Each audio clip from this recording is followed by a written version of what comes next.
The show is about to start. Come see how this modern guy stumbled into the magical world. Branches turned into towering trees. Before Ewan reacted, the old man whacked the ground, making Ewan sprout a tail. Ewan was utterly flabbergasted at how he truly time-travelled. Just a minute ago, he was in the modern world. He happily played on a water slide, only to fly out of a tree hole beside a mumbling old man. Claimed a wizard, said Ewan was a warrior's son, yet he, an orphan, dodged the old man. But the old man persisted, pulling out a ring, saying it was Ewan's father's. It looked nice, so Ewan wore it. To Ewan's surprise, the old man got shot, transformed into a moth, and fluttered away. As he processed this, soldiers appeared. They quickly cut Ewan's bonds, and before he recovered, generals welcomed him as a legend's son. Turns out the legendary warrior was the hero. A beautiful queen appeared, offering Ewan the finest room, but left the king's sight soon. The queen switched gears, ordering guards to toss Ewan in the dungeon. As he yelled, he saw a terrifying sight. A prisoner was frozen solid strangely, limbs, head encased, yet he could still open eyes. He could even talk. He claimed undead, astonishing Ewan by knowing both his name and world. He told Ewan to find the old man or the legendary sword, the only way to open the time-space portal home. Chatting, another witch was thrown in.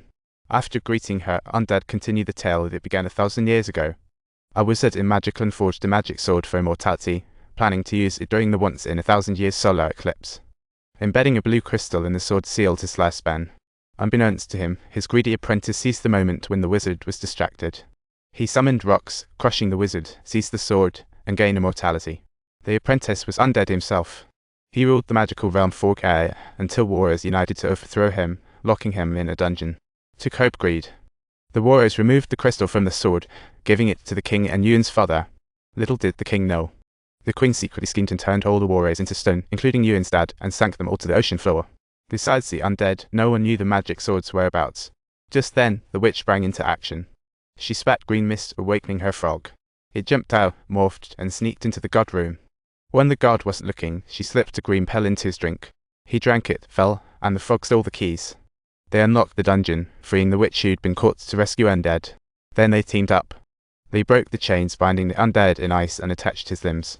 Once his head was in place, undead regained mobility and, after giving birth to a lazy demon, the trio wanted to flee, forgetting about rescuing Ewan. Not until she urgently shouted for help did undead recall to take her. Yet, Ewan insisted on getting his stuff back before leaving. Unfortunately, that triggered the alarm, drawing swarms of soldiers. A battle was inevitable. Undead, with his fearless charm, took out soldiers easily. The little frog fought bravely head-on with enemies. Ewan felt pathetic. Cornered by soldiers in crisis, Ewan whipped out his phone, snapped a flashy pic to scare them. Claiming souls stolen, Ewan sees soldiers panic to flee, all escaping the dungeon. Guided by the witch, they hid in an unassuming cottage, which concealed a secret. The witch pulled the lever. The cottage grew chicken feet, took off at 60 mph, but was soon blocked by the city gate. The only way was to force through. The witch shoveled coal onto the chicken feet, making it jump wildly. Next, she leapt out of the gate. Upon their escape, the queen turned into a white owl. Ready to intercept, seeing the queen near, the witch handed the wheel to the frog, tossing it in the stove. As green powder was sprinkled, the can glowed and turned into a bubble, knocking the queen to the ground. Once safely in the forest, the chicken witch set camp. The witch asked Ewan to fetch salt. Planning to cook him, Ewan lit a lighter in the dim room for spices, accidentally igniting the straw above. Hey, enjoyed this wild adventure? Don't forget to like and subscribe.